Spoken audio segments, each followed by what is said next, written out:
Good evening, everyone. This is Reading for Charity again. Today we are looking at The Search for WondLa, which is a lovely big thick book. Usual intro, if you've never watched me before, we're doing a charity read. It's 100 books in a year, which is harder than it sounds. It's 43,000 odd pages in a year, which is quite a lot. It's quite a lot of reading. All of the books were chosen by donation.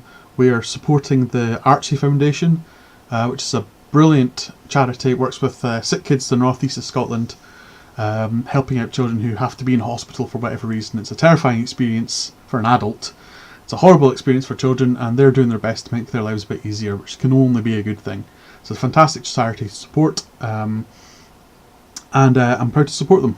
If you've never donated to them before, please go ahead. There's a link to my Just Giving page for Archie, and it goes straight to Archie. It'll be in the description of this video, whether you're on Twitch or YouTube.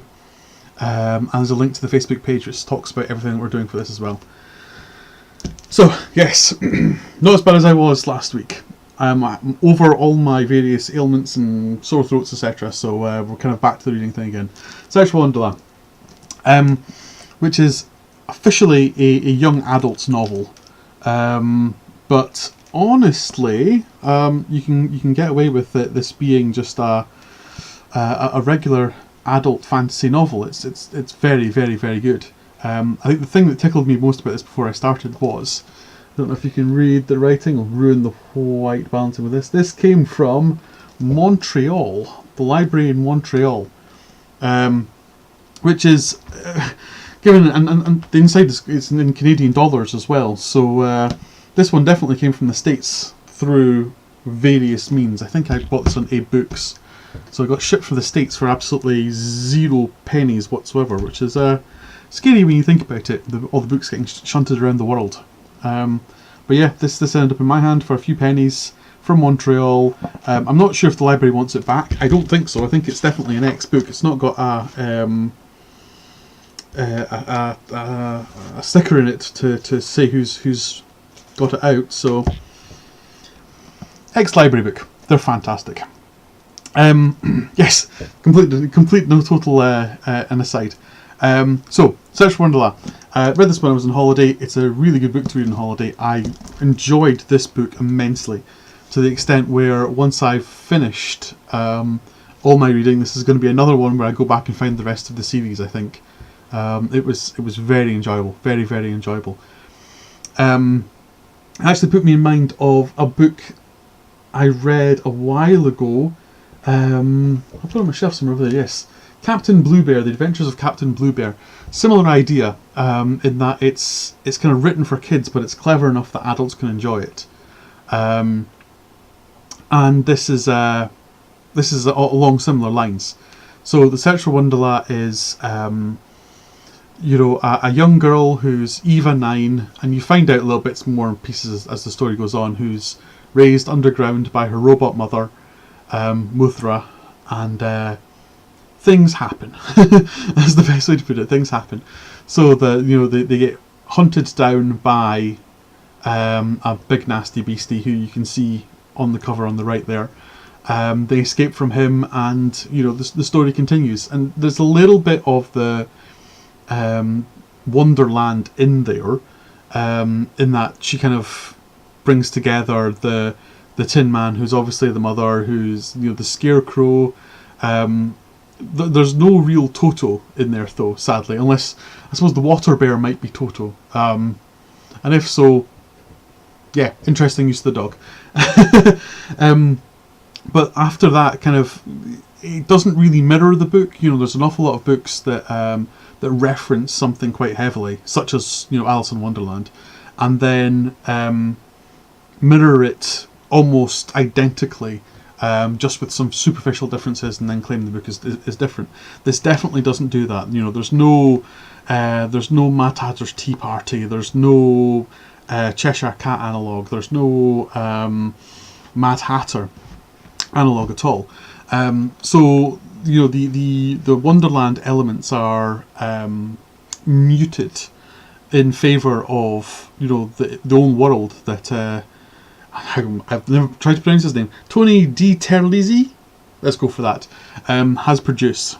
And it's a good world. It's a fantastic world. I'm not going to give any spoilers away for the book, but there's, you know, the creatures that inhabit this world and Eva's world, because, you know, she is human, have collided quite heavily, and it's a fantastic setup for a longer series, and indeed the book is very much the ending of the book. The last couple of pages of the book definitely has the idea of a longer series, which I really, really like. You know, it's very much kind of meta-based episodic writing. So the story stands alone, completely on its own. It stands alone, and the ending of the book is perfect for the book. If you never read anything else in the series, it would be perfect. And then the last 2 pages go, oh, by the way, if you fancy some more, here's a wider world. Brilliant, fantastic, absolutely love it. The writing itself, again, this is set out for young adults, so it never tries to be particularly complicated. The writing never tries to be too deep. The reading age is definitely, in terms of the young teens, it's probably about 11 or 12 in terms of the reading age, so none of the words are particularly awkward. I mean, cerulean is probably the hardest word in there, a shade for blue. That's probably the toughest word.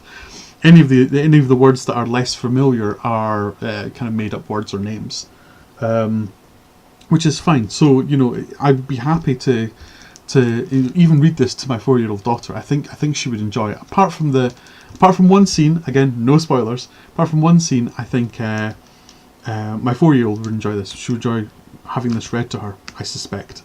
It would take me a while. It's a big, thick book, but I think she would enjoy the story. I don't think there's any words in there that she would find particularly taxing. So, I mean, it's good for kids. It's really, really good for kids. And I'm definitely going to consider reading this to Astrid, maybe when she's a wee bit older. But I think it'll be good. The world that he's created is fantastic. He's obviously spent a lot of time thinking about it.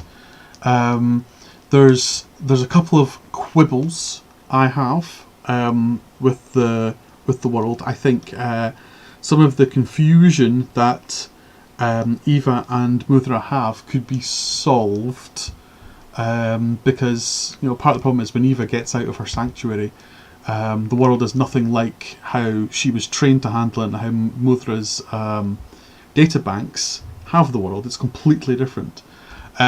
But given what you find out later in the book, there's certain things that they should be able to deduce from the environment, and, you know, that's mostly stars. You know, the star patterns shouldn't have changed significantly, and, you know, looking up at the sky for 10 seconds, and because he was doing survival training, some of that should include, you know, travelling by the stars, and if that's the case, then they should be able to recognise some of the stars, because, you know, drift's not too much in the time that it appears. So I think that there's one or two little bits where you kind of go, yeah, okay, but this should have happened, and he's obviously missed it or hadn't thought about it. But the rest of the world is fairly well thought through. The cities he creates are nice, and I'd like to have seen more about the capital city, whose name has now completely escaped me. Where's the map? Where's the map? The name of the capital city at the end.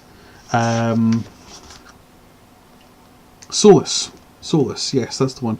There's less on Solus than there is on Lacus. Lacus is brilliant. Lacus is really, really well thought out. I really like the description of Lacus with the tall spires, the sprouting, almost the picture he creates for it, and the illustration he has in the book actually even makes it look a little bit like broccoli. It's really, really cool. But but Solus he has less about. He kind of describes it as a kind of typical capital city, and, you know, it's a lovely bright place. But because they're mostly rampaging through it at the time, he doesn't spend a huge amount of time on descriptions, and maybe that comes later. Maybe it comes in a later book. But you know, a little bit more about that would have been cool. it's hard to speak too much about the book without giving away too many spoilers, and I really don't want to give away much in the way of spoilers.